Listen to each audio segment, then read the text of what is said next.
This is a recording made on July 24th, 1988 by Jim Walkinshaw of Harry L. Weller of 1235 Caldwell Avenue, Flint, Michigan, 48503, phone number area code 313-238-9049.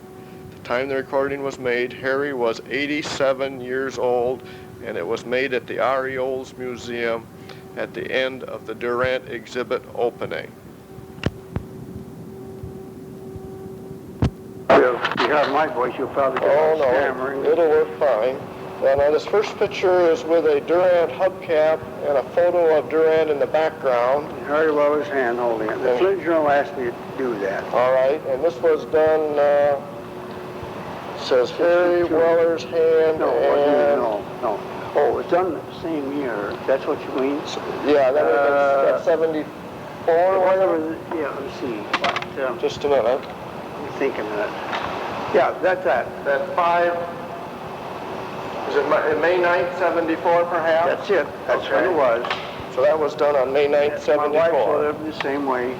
Okay, and this is a 22 to 27 Durant hubcap. Mm-hmm. Okay. Mm-hmm. The second photo is a young photo of Billy Durant in his, what do you call that hat? Well, I think... Looks like a racing hat. I think, well, it could be. I think people told me he'd just come back from a hunting trip. Okay. That picture, originally, I had that, it's over in Sloan's, a painting. It's a painting? Yeah. Uh-huh. And it hung in an old saloon down on Saginaw, so the man told me, give me it. And I finally gave it to Sloan. Okay. Then when they opened a bar then we called Billy's Club, I wanted to get it back from the bar to have them show it for a while, and they wouldn't. They wouldn't let it to you? So this is a photo of that original painting? Yes. Well, it's used many places. Yes, I've seen that on the cover of a book somewhere. That's right. Everybody uses it. Okay, let's just set these aside as we get through them then. Oops, here, careful, Jim. Okay, this photograph is of a man who is... I was told it was William Holler, general manager of Flint Motor Company. Factory at Flint. Okay. That's where Fisher Body is now, you know. Oh, that's Fisher number one? Yeah. Yes, and Fisher then number one. Later they use it for BO plant. BOC. Yeah, now it's being closed. Now, how did you come by this photograph? It was in Durant's, my father-in-law's stuff. Okay. When he died, I got a lot of these from him. I see. And what was your father-in-law's name? Ralph Workman. Workman, okay. You were on a car. We'll see it here in a minute. Plus, I see a lot of the stock certificates. Yes, that's right. That's right. You'll see a stock certificate from my wife and one from her mother there, too. All right. Now, this photo is... W.C. Durant and Ralph Workman. And Ralph Workman. In the North Flint Recreation. It's a bowling alley, and they're standing at the back of the bowling alley. Is this the bowling alley that Durant created? The one that you were telling me the little story about? Yeah, you knew how it happened, and then The one you told me that you kind of gave him an idea? Yeah, he wanted me to go in there and put me in a bigger building, and I said I didn't want it. And he said, well, you got cars hanging on trees around here and everything else. Yeah. Then he took his finger, and I said, kind of not making him feel bad and getting him off my back, because he saw me get in that building. And the building stood over on the north side empty. He called it the big white building. It was painted white in front. And he said, Harry, he stood there and I was making an estimate on a wreck. And about 10 o'clock some morning, he had that little straw hat. He always was dressy little boy. He looked good dressed. Good suit. Neat dress, always was. And he had that straw hat, and he come in and watched me working that wreck, making an estimate. Finally, he said, Harry, let me put you in the big white building up there. And I turned. He always told me to call him Billy. He says, that's my friends call me, and you're my friend. He always told me that. He told my little granddaughter to call him Billy. But anyway, my own daughter, I meant to say. But anyway, I didn't want to make him feel bad, so he had friends called Wooden and Barnes. They owned a building down by the Durant Hotel. I said, Billy, why don't you put a bowling alley in there? I said, your friends, the Barnes and Wooden and Barnes, put a bowling alley in their 20th century, called down there by the 2nd Avenue and 2nd Street. And he kind of squinted his eye, and then I says also Art McDaniel, who friend of his. They had the old Ford dealership on North Side of the building, and they put a bowling alley called Oak Park Bowling Alley. I see. I told him that. He squinted his eye, and I didn't say any more because I knew when you knew Mr. Durant, he didn't speak when he had thing on his mind. He looked right straight through you. So I kept still. He took that finger and he poked me right in the chest. I feel it yet. And he poked you hard. He says, "Young fellow, you may have something there." He wheeled around and went out Saginaw Street and went north. That's a block and a half from me. And I said, "Gee," to me, "did I insult that poor old fellow?" So I took my scratch pad I was working on, and I went out to the sidewalk and watched, and he walked just as fast as he could up to the next block and cut angling across that building. So that night, my father-in-law called me. See, my father-in-law was property manager for him. Okay. He used to be manager of these banks. He was manager of banks here in Lansing one time. That's the work bank. Yes, right. And he liked Ralph, and they got along just like two buddies. But anyway, he said, Ralph called me that evening. He said, between I and him, we'd often say the old man. Now, that figure of speech wouldn't say nobody else. Right. Ralph says, "What do you say to the old man today when he's in there?" Well, I said, Ralph, I said, he's been trying to put me in that big building up there, and he wanted me to go in, and I said, I don't want to get out. Yeah, Ralph said, I know he's been wanting you in there. And I said, he said to me, usually, well, Ralph said he would. But I said, I don't want to expand anymore now, because things slow down. I couldn't handle a lot more than I got. Sure. And so I suggested to him, why didn't you put a bowling alley there? And he says, he poked me, he said, "Young fellow, you may have an idea there." And Ralph said, "I guess you have. He's got 3 men flying in from New York tomorrow to measure it up for a bowling alley," and that's what happened. Now that would have been, I think, the summer of 41. 41. And they opened up the fall of 42. Isn't that? They went right to work on it. They did it. So let's see, what was the date on this photograph? This was 42, winter of 42. Yeah. Yeah. Okay. It says at the North Flint Bowling Alley. Yeah. Okay. Actually, it's called Recreation. I remember Flint Recreation. Yeah, it's empty now, or I don't want it now. Yeah. Okay. But that was it. That's good. And he come there, and he had got, listen, that little Susie I speak of there, Curls he calls her. That was my daughter. Your daughter. And okay. I think he missed his own family. He was so busy, General Motors and other stocks and running things, that his own 2 children, who was Cliff and Margaret, grew up, and I was thinking too much. I don't know if they had any children. I can't remember. But he never mentioned them, they did. But when he saw my children after these later years, he realized what he'd missed. And he took to those kids. He'd take and treat them for ice cream and things. And he'd always call my father-in-law from New York to meet me at the Brook, at the Brook Cadillac. He said, he'd bring girls, or he'd bring the girls with him, he'd say. And one time he took them into the Brook Cadillac Hotel for dinner, got them a big dinner. Now he says, "I have a treat for you children." That was in the dead of the winter. And they sat there, and when they got done, he says, "Eat up, you gotta have a good dinner, or we won't get this treat," he'd say. So they did. And he give the waitress signal like that, and they brought in strawberry shortcake. Oh, yeah. Genuine. And my middle daughter, she saw the bigger one. She got that. My older daughter always liked a little mother when they was away from home. She kind of poked her like that, And Billy knows that. He said, "Now, children," he said, "eat up all the strawberry shortcake, and you can always get more." He said. Very good. So anyway, that's the way it was. That's good. Then, but here, on top of that little girl he liked so much, he called Curl. See, that's when he took to more. And he'd take her place. And he had a little bowling ball ordered in, a tiny one, for her to bowl with. So she could handle it? Yeah.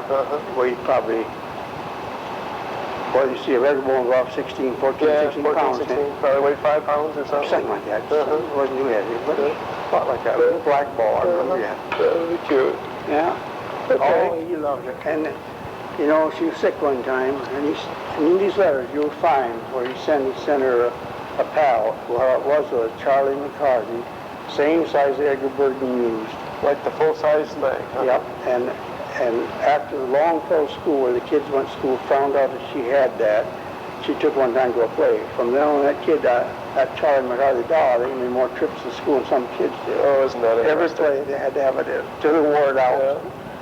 Now that man, Okay, this is a photo of just Durant in his younger years. younger years, and that's It it. says early 1900s. Yeah, and just what date, I do not know. Okay. But that's a definitely know- good photograph Yes, of you him. know, you definitely know he's a young man. Yes. Just a minute at this one. Okay, this one is with Durant And I and was taken on 516 10th Avenue. 516 10th Avenue. 10th Avenue in Flint. Yeah, Okay. Flint, Michigan. And you wouldn't recognize the house now because the boats and white porch and everything is going on. I'm going. And this was taken about, 1940. And this again is with Ralph Workman. Yeah, my father-in-law. Okay. And if in that, some of the papers I think I gave you, that's reprint of the whole journal front page of a story of a whole family in Yes. Durant. There's that little daughter I speak of, he called her, sat on the steps, and them steps, you look right through the Yes, bush. through that tree. Come up here, on the side porch light, and then you go down here and go in the house, or the front door here. That's all gone now. They've turned that all Oh, off. that poor falls. He died in 44, Durant died in 46, I believe. Okay. Something like that, anyway. One more here. This is a relatively young picture also, I would suspect. Yeah, I got a box indeed. Some of them not. This I is got 1921, taken in New Jersey, Billy Durant. That's approximately. I don't want to say it, I know it's right. Yeah, he is older than that yes, photograph, yes, much. definitely. Okay. Like you're older than you was 10 years ago. Oh, yes, absolutely. Okay, now this is a photo of yourself, Harry. Yes, the journal come to our house. And so The Flint Journal? Yeah, and they asked me Okay. if I wouldn't sit down and look at some pictures or something about Durant. So I had that folder, if you know, Yes. and that's what it is. The rest of these are Durant cars. Maybe some of these cars show up in the picture. I don't know. They do. But anyway, so That's a photo they took of you that day. Sitting in my house. And this was done in, looks like May. Is that May 9th of 74 or March 9th? That'd be 5th month, 9th day. May. 74. It'd be May, Okay. yes, All that's right. right. And same as Mrs. Waller. And this is your wife. Yes. And you had told me something about this cup that she was Yes, holding. that's a gold tea set. I believe it says 24 karat gold. Mm-hmm. Well, usually gold is 24 karat, Yes. not 22 is it? Yes. Usually 24. I think that's what's there on the bottom. And that's, you can see it's gold cups, Mhm. old little tea set. And he gave it to my mother-in-law to give to my daughter when she grew up. Okay. Suzanne, one he called All right. liked so well. So that later, my mother-in-law, before she died, had my wife take it. And we had it in our corner of our dining room. Mm-hmm. And so when the journal saw it, they wanted a picture of it. And so then they, my wife wasn't feeling too good for a number of years. And anyway, she held it. She said, well, smile. He kept turning it. So, you know, she didn't smile. So you remember when Jack Gleason always say, how sweet it is, how sweet it is, hold that cup of tea, coffee, or whatever it may be. I said that, and then she smiled, and he snapped her picture, holding that cup. So she does have a little slight smile Yeah, there. that's right. Now, on the back, I think it tells you the same date. I think. Yeah, it says the same thing as it said on the photo with you. Now, she was a stepdaughter of Ralph. Okay. Her own father died when she was about All right. 4 years old, I think. Now, the last photo, Harry, is you. In 1925, I think that was on the back. 1925, yep, summer 25. That's the parts department of the At the Flint Flint branch. Motor Company? branch. Uh-huh. Now, that branch was in the old Patterson factory building. Okay. The building still stands on Now, it. was this kind of a garage also? Oh, This yes, was yes. this your garage that you were telling me about? This is a different one. This is a whole big building where it was a factory building originally. Okay. His last building that William Patterson built for the Patterson carriage and wagon, and they Okay. made cars for a while. All right. And this was our service. Come in the door here and draw you in, draw out, and we had a basement downstairs for heavy repair and upstairs for used cars. And then out in front of this building, the two buildings joined. Like this was the old building, the newer building still out in front. It wasn't a new building, but it was newer of the Patterson group. was all for the salesman. They had a whole great big section for front sixes. And later they brought the Star and Durant in with us, see. How did you get involved with Durant himself? Well, to start with, I worked at Fenton Motors. Okay. And I knew my father-in-law. He was selling cars. And they asked me, he asked me one, he said, can you sell me some cars up there in Buick? Well, I did. I sold him 3 or 4 prospects, and they sold them. And in that year, Ralph sold as many cars that Durant gave him a new automobile and all $6,000. I'll be darned. And from then on, he What year would that have been, Harry, about? 24. 24. Yeah. And then in 25,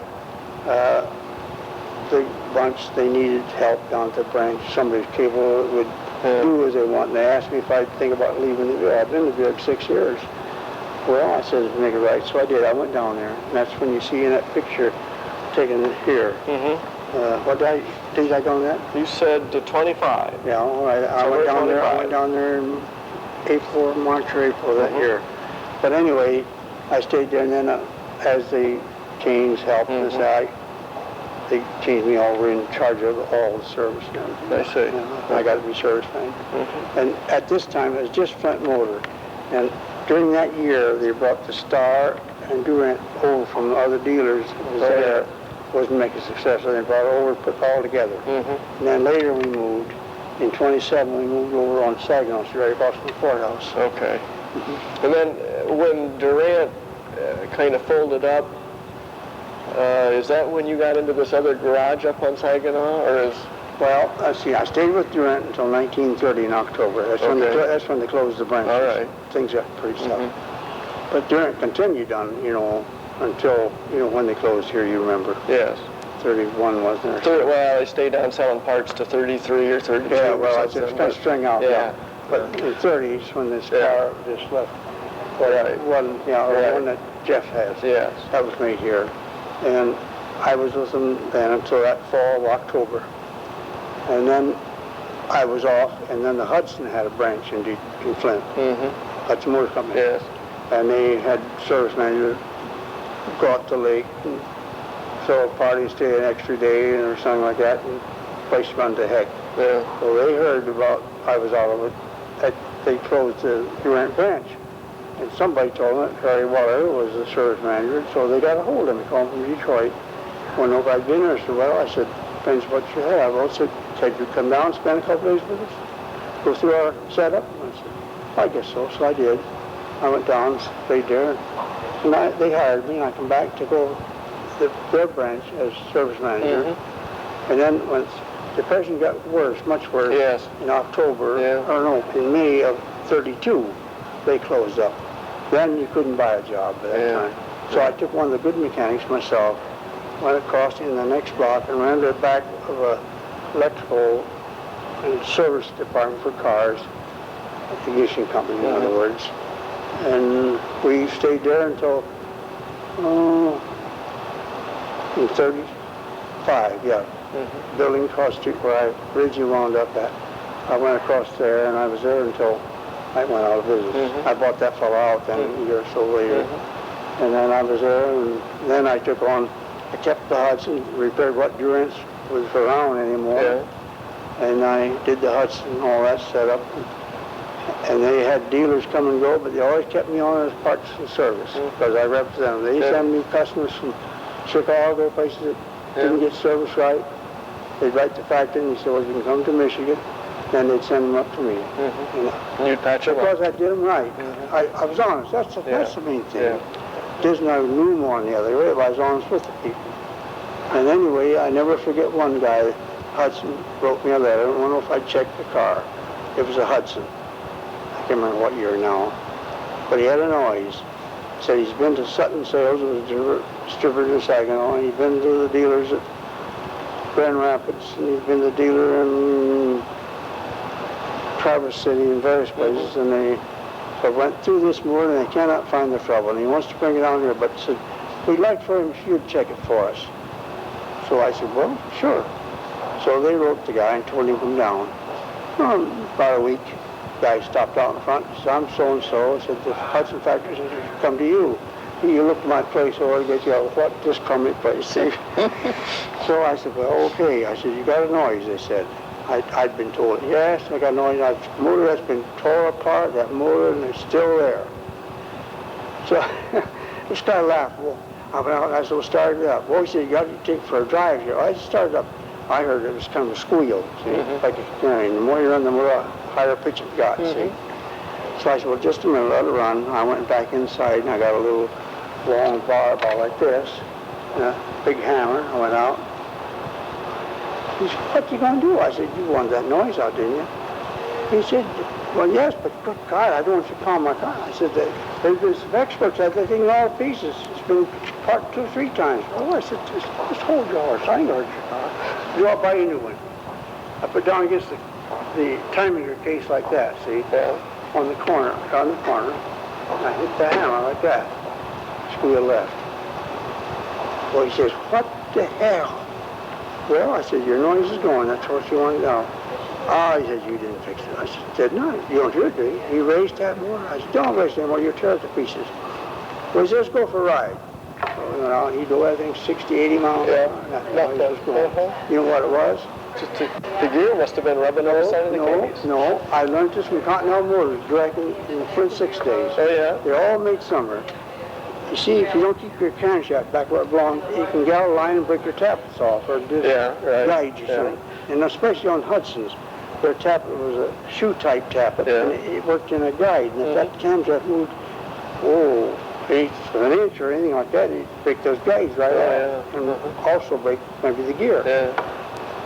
So anyway, what happened, to keep that in place, it got a spring back in the hollow end of the crankshaft, the camshaft. And then there's a hard pin on there. And the front end of that pin was shaped like a bullet. And on this time of your cover, it was right on a hard plate. And that thing was right there until it would wear a spot. And it was like you take a BB gun or something and shoot into a little dent.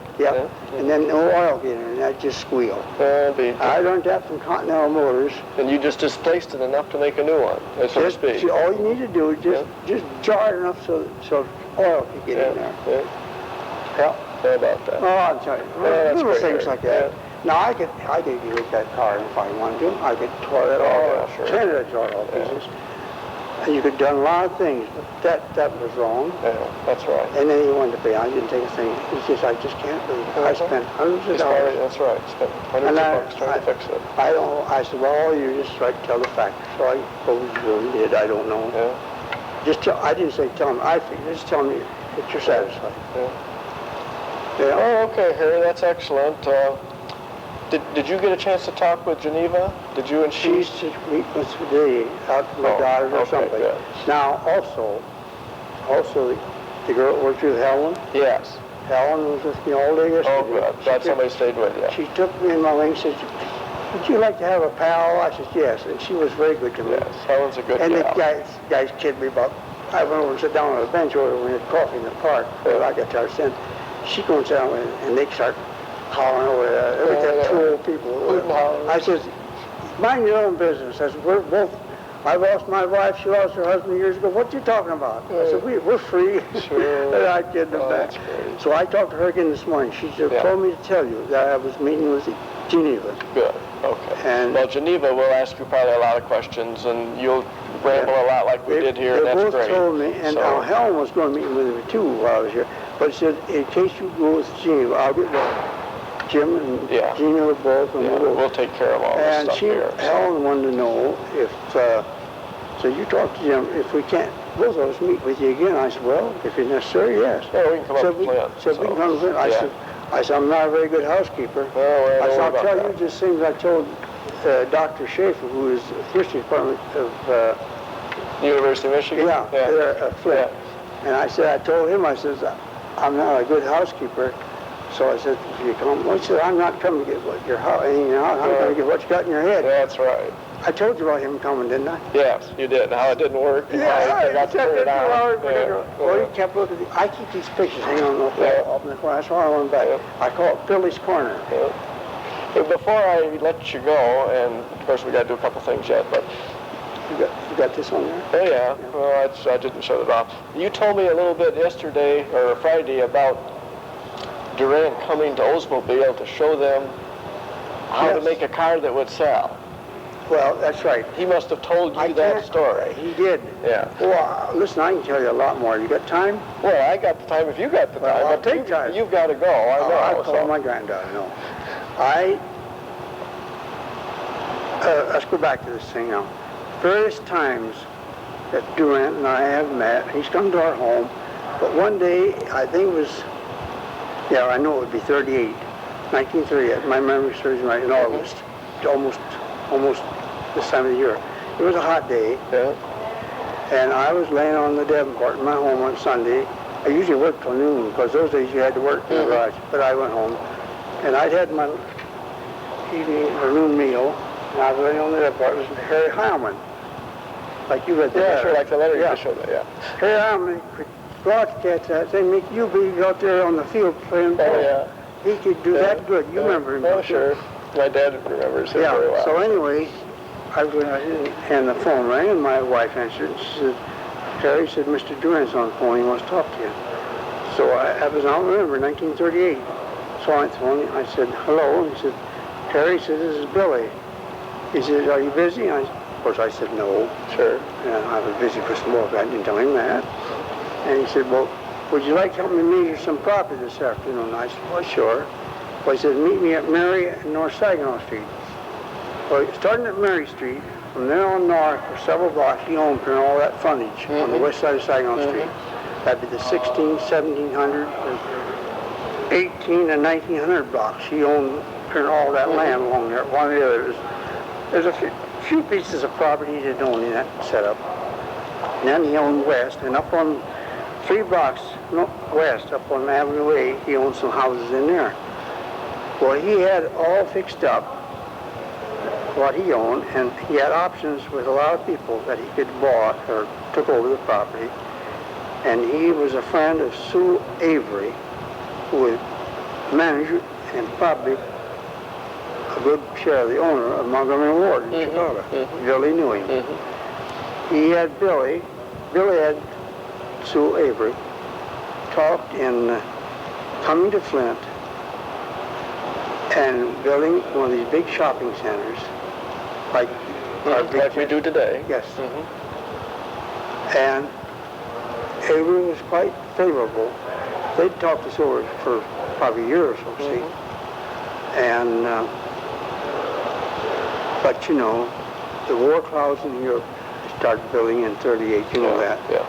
And a man with the capable knowledge that Sue Avery had of business and of finance backed out, which I don't blame him. Well, right. It's a poor time to invest money. That's right. Yeah. So that fell through it. If it had went through, there'd have been one of your big shopping centers around North Side in Flint. And of course, Durant had, now what he required a lot of property, I'll tell you, there were several people in the middle part of Flint's growth.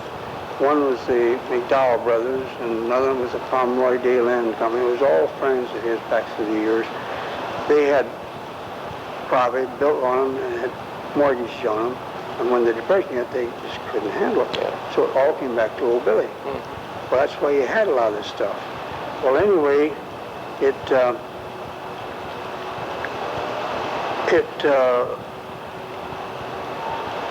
that fell through with there then. But in that day, sitting in that gas station, after we got done measuring this property, when I met him, he always bought that station was empty. He owned that property with an empty gas station. We went in, and there's a big desk in the corner and a chair behind it, and over in the corner is a box.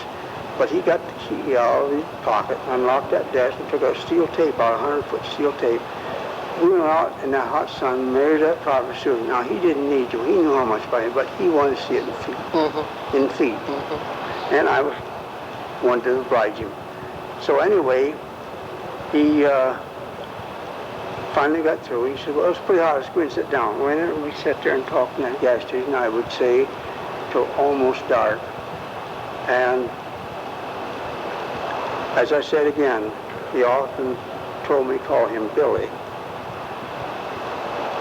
So finally we got ready to go. I said, well, Billy, you had your pie and a lot of you're figuring a lot of pie in your time, haven't you? And as I said again, you always knew when he had more to say. You didn't answer, you kept still. He was deep thought. Finally he said, well, you might say so. He said, I've had help organizing, have running 75 companies and corporations throughout the United States and Europe in 50 years. Which you can't doubt when you stop think. It's South American gold. When you read these letters, you'll see where things of that nature. And if you know, not long ago I saw where this food service in New York where you can put a dime in a peach pie or a cup of coffee. The automat or whatever you call it. Durant helped start that. Now a lot of people, his name was not mentioned. But over a year ago, there's probably an article about it, but Durant's name was, and I know at the time, I knew what Durant was in on. So you see, that's what he said, corporations, companies. So many things like that he was in on. Yeah, quite a man he was. But he sawed the car in half. I'm going to switch halves here in just a minute. Yeah, I'm There you go. Okay, back to the car that got sawed. All right. So around that same, it was that day or another time, one of these other, maybe it was my probably. I told you about our home, didn't I? Yes. You got that on tape? No. This is the home with the pillars in the front? No, my own home. Oh, your own home. No, you haven't told me about your All home. right. In 1940, I remember well, it was because my father-in-law was on the sort of Republican committee. Went to Grand Rapids, the convention over there, state convention. And he's one of the delegates. And Durant came in, he never took a plane. He'd take a train, then to get a bus or a taxi. He comes to our place. He came in, and my wife worked in the office. He says, where's your folks, Florence? She said, well, they're in Grand Rapids. So he sat around and talked to her, and finally, my wife used to go home, and the children go home from school, see? She had another girl in the office, so she could leave like that, you know? And that's why our daughters grew up very good, because we didn't go where they please. We saw them in a home. So anyway, finally, he was still there talking to her. He came out, she came out to me, and I was in the shop. He said, Harry, I wonder when Mr. Durant's going to go. He said, I should be home with the children. I said, well, he probably will. I said, well, would he like to go up to the house for dinner tonight? Oh, he said, I don't think he would. I said, well, don't you ask him? He says, I will. She came back and says, Mr. Durant, he said, would you like to go up and have dinner with us tonight? He jumped up and grabbed his little light top coat. It was in October. He said, I don't know anything I'd rather do with Florence than that and go home and have dinner with you. Oh, dear. So she went home, and on the way home, she got thinking, well, what was she? My wife was a very good cook. And we always had stuff in the house, for that matter. But she got thinking, well, I wonder if he'd want anything special to eat. She says, Mr. Durant, would you have anything special in the way of meat line you'd like? He thought of it. He said, well, Florence, you wouldn't have any veal cutlets, would you? I said, I haven't had any on. No, but she said, I go buy one of the best butcher shops in Flint. There's a German man by birth, of course, he was American, but Niemeyer was his name, so I know it's German. They had a grocery store. That was the days when you had a grocery store on the counter. Florence went in, she says, have you got any veal cutlets? She says, oh, sure. Florence says, I want so many. He started getting in the show. Florence said, I got a special guest out there. I want some pretty good ones now. I said, who you got? I said, I got Mr. Durant out there. The guy just shoved them back in the case, and he got a whole side of veal out. And he cut some big, thick veal cutlets. And they went home. And of course, from that garage, I didn't get home right away. When I went home, went in, there sat Mr. Durant on the Davenport, the oldest daughter on one side, the middle daughter on the other side, the youngest on his lap, and he's reading Mother Goose rhymes to him. So when my wife got dinner ready, she comes to the dining room door, her room door, I mean, and she said, if you gentlemen will come to the dining room, dinner's on the table. Oh, he says, not yet, Father, not yet, Father. You got to finish the story, don't we, children? See, of course, naturally, always them. So when he got through, they came on in, we sat there, ate our dinner, kept talking. Finally, Florence got the children ready and put them to bed. We still was there talking on the dirty dishes. Finally, Florence said, if you gentlemen go to the room, I said, I'll let it ready at the table. Oh, no, Florence, no. He says, it's been many, many years now for a young family like this and be able to talk over dirty dishes, and I'm enjoying it. We sat there and talked till about 11:30 that night. And in that time, he was telling me about this Oldsmobile now. Okay. He said, you know, back in the early days of the Olds, so I was in New York, and he said, we'd come out with a new model. I wish I'd have recorded like you're doing now, or thought more of it down, but you don't think, Oh, you know, no, this is way back. It's a good thing I remembered. Oh, sure. And he said, you know, we come off that new car. We thought it would go over good, and it just didn't sell. And he said, it's fine. He said, I called Lansing and talked to the sales department. He said, well, I don't know. We advertised. He said, don't. He said, I'll tell you. He said, have one on your shop floor someplace there. When I come in, I'll be there next Monday morning. He was there bright and early. And he looked it over. He says, can you take the body off of it? And they said, yes. So that, you know, it wasn't simple. There was so many bolts and took the body off. It was a touring car. Took the body off. He looked at it. He says, have you got a crosscut car around here? Someone said they used wood frames. So sure. They said, yeah, they had one, so let's get it. We got it. He says, one of the men got on one end and I got on the other. We saw it in two. Now, he says, I set that part 1 foot, put it on horses. Let me look at it. And I said, bridge that gap, build a body fit it, and when it's done, call me. They did. A couple weeks they called and had a body on it. He come and he looked over and said, that's fine. That's fine. That looks good. Well, I'll go back to New York, I'll start the advertising. He said, just raise it $1,000. He said, boy, the salesman screamed and the man was screaming. And they said, we're not selling now at the price it is. He said, I just let them holler. And I went on back and advertised and said, we sold them like hotcakes. Said the factory couldn't keep up production. Isn't that interesting? See, he put advertisers coming out with a new model. Yeah. Big car, large car, appealed to people. See, he appealed to a different class of people, trade. Now, those are the things that Mr. Durant really could see in the future the outfit didn't. I mean it. He was the same way when he rode things in Flint. Before he ever got carriages and all those things. The building that they restored, you know, there back in the old days, after he was during the war years and things, I used to go down there and attend meetings in that Chamber of Commerce Center. We used to hold board meetings. I and several other men in Flint was appointed by somebody in the President's office in New York on the War Transportation Board, because they had to have people who automobiles so people could get rations of gas and whatnot. So anyway, we used to go hold meetings there. And a lot of people think I'm kidding them, but I'm not. Then finally, Chamber of Commerce moved out of that, went out of the buildings downtown someplace, and this went, that building was empty for years. Now the Chamber of Commerce is back in there again now. Yeah. Everything returns eventually. Yeah, it is. Okay, Harry, that's great. We probably talked plenty. If Geneva will talk with you and get a lot of and then Helen said she'd get with you. And we'll take care of getting these photographs. I'm going to have to tear them apart, so I assume that's all right. Does it cost much to get reprints after you get the negatives made? No, they're just $4 or $5. So, in fact, if you want a copy, I'll be glad to make a full set for you. I would like to have. I'll tell you why. Just free, so I'll to keep speak. these and one other, and I'll turn one over to my daughter. Yeah. I'm such a friend of Durant's. Yeah, that would be fine. I know he'd be proud for me doing it. And we'll be glad to do that for you, because once you get a negative, then it's easy to reproduce. You know, we're talking about this, man. We don't know what the future is for us. Well, he may know what we're doing all this. Well, I hope he does. Let's hope he does. Well, I'm a nice man. Oh, there's a lot of...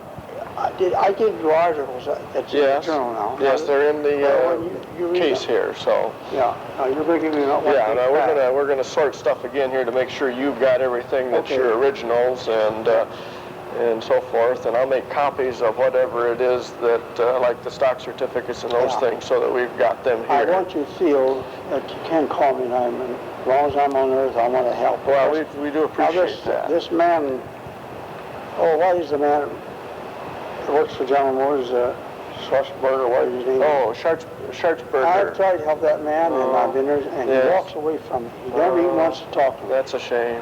And actually, the other guy, I called him up that wrote the book, the first book. The Durant book? Yeah, the first one. You know what I mean? Yes.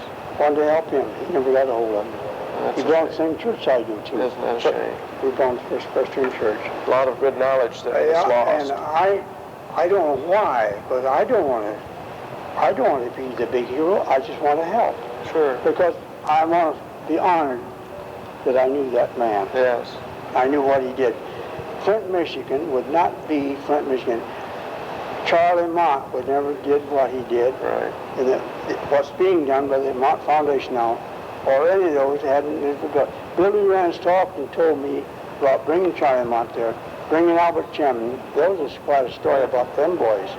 See, Billy said the Buick couldn't go out in the country on a run on a Sunday afternoon with their family for pleasure. I thought stop and clean the plugs a couple of and follow up. And he said, we had trouble like that. And he said, finally someone told us about some French boys, motorcycle racers in the East. I think Boston or wherever they were, Philly, wherever they were. I can't remember what town it was now. History will tell you if you look it up. But anyway, he said, they told me they could build a spark plug. So I went down and saw him. Talked to Albert Champ. He said, yes, I think I can use that plug. Well, he said, all right. He said, how about you, John? They told me so much. So he raised the price. I'll take every plug you can make me for 2 years. Once you move your equipment to Flint, though. He said, oh, Albert, so we can do that. We ain't got any money over there. Got enough machinery. He said, I'll move it. Well, he said, begin it. We got no building permits. I'll give you 2 rooms in the Buick Motor Company for 2 years. So that's where they started. So then That's how AC started. That's exactly. Yeah. Well, that's where Champion started. Yeah. See, Albert Champion, Prosper Champion, his brother, and then there was a man named Stranahan. Stranahan must have had the most money in it. They owned the business, see? Those 3 guys. I never knew what caused the falling out, but Stranahan left him and took the Champion spark plug to Toledo, Ohio. Oh, yes. Now, Durant's told me this. And then he said, turned to Albert. He said, now, Albert, I want you to stay and make your plugs. He said, I can't. He said, why can't you? He said, I can't. He's got the name. He said, well, you don't worry about the name. He said, we'll put AC, your initials on it. Now, he told me he did that, and I don't doubt it. That's probably true. But he thought fast. Yeah. Let's hear that.